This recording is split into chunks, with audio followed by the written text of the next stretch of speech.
and with this general, there is a concern nonetheless.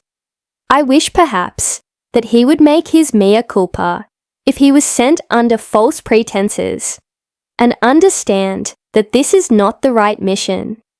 If he was deceived, let him say so publicly.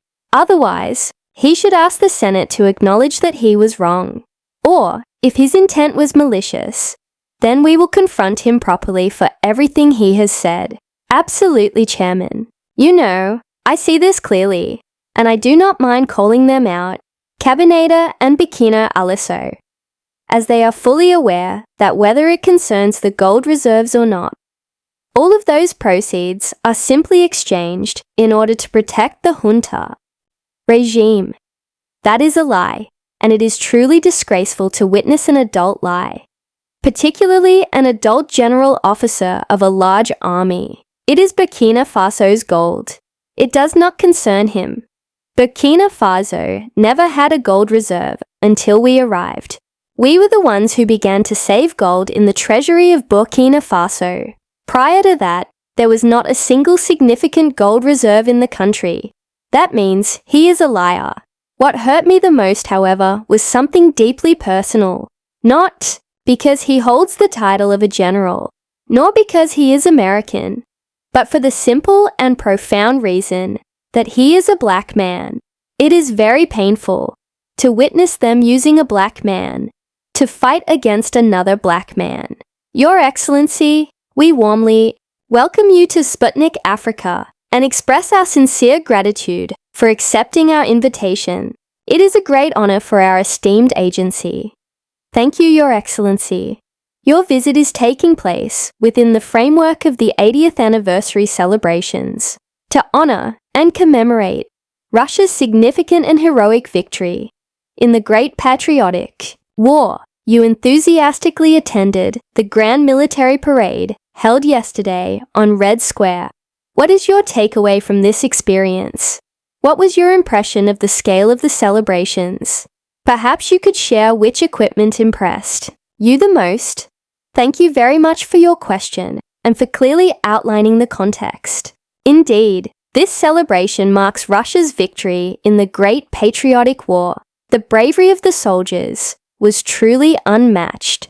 We were greatly impressed by the elaborate and vibrant parade held yesterday. The parade began with motorized units, prominently featuring military vehicles, particularly the iconic T-34 tank, which showcased the innovation that contributed to the victory. We also saw the most recent equipment, such as the T-90 tank, and various types of newly developed missiles. It greatly impressed us, taught us many important lessons, and allowed us to understand in detail how Russia has evolved technologically. In the military sector over the past decade, life has changed significantly since that great war. Up to this day, Mr. President, why was it important for you to respond to President Putin's invitation and participate in these celebrations? This invitation holds great significance for me for many reasons. First and foremost, it came from a friendly and welcoming country that I greatly admire, Russia. Today, Russia and Burkina Faso are engaged in close collaboration. Our cooperation is strategic, and that means we must work together to develop a comprehensive and long-term partnership. Therefore, participating alongside the Russian people in this celebration is a strong symbol of that commitment. Secondly, in that same war, numerous key battles were fiercely fought, and our ancestors also contributed to the liberation of Europe by fighting against Nazism. This means that we share a common history in commemorating this victory, and that shared history makes this celebration even more important. Another key point is that today, Russia and Burkina Faso are engaged in the same struggle. We live in a world I would accurately describe as unipolar. However, we desire a multipolar world, one that is free, independent, and peaceful, where nations do not dictate to others what they must do or how they must be. Russia is actively engaged in this important and difficult battle, which is also a battle against the growing threat of neo-Nazism. And we too are fighting a similar battle against imperialism that seeks to enslave us and keep us in bondage.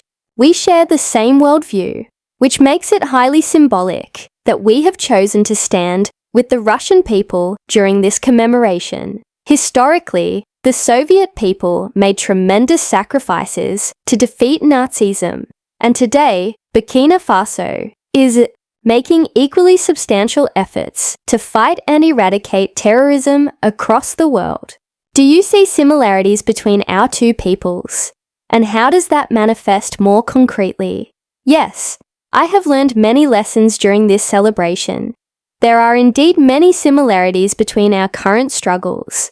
When you observe the resilient Soviet people who selflessly gave everything for the survival of their nation, you can clearly see the same spirit in the people of Burkina Faso today. They sacrificed nearly 27 million of their lives during the devastating years of war to achieve this glorious victory. At some critical point, they could have decided that it was enough, signed an armistice, and given up, but their unwavering courage, persistent tenacity, and steadfast resilience motivated them to continue the arduous and prolonged fight, and ultimately, they emerged victorious. Our dedicated people of Burkina Faso have been tirelessly fighting against terrorism for 10 grueling years, striving to establish lasting peace and stability within our nation. It is not that there have been no deaths. Many lives have been lost from then until now, but we do not give up because we believe in victory. We continue this fight with resolve. There is a shared mindset and determination that unites us, and under the current circumstances, that is proving to be especially significant. Furthermore, how would you assess the profound influence that the Soviet Union's victory in World War II had on the widespread process of decolonization that followed? What might have happened if we tried to imagine the possible outcomes had history taken a different course? They would have moved into Africa. If Nazism had won, without a doubt, I can say it would have led to catastrophic consequences.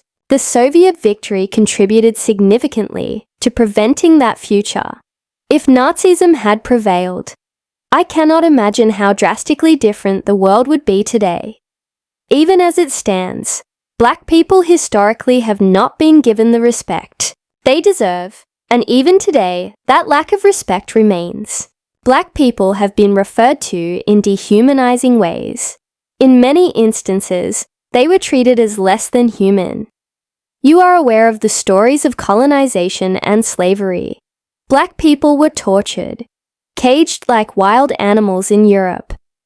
Black people were forcibly castrated to prevent them from having offspring. They were systematically and brutally degraded and denied their humanity. Historical research, especially in the Congo, has revealed horrifying facts. At one point, cardboard was valued more than a Black person's skin. Rubber was dried, using Black people's skin, rather than paying for cardboard. These are the atrocities Black people have endured for centuries. Slavery, colonization, and war. Our ancestors were taken from Africa without their consent and forced to fight on the front lines in foreign wars, where they were slaughtered. And when they returned, what happened? Look at Senegal. When they tried to claim the compensation they were promised, they were killed.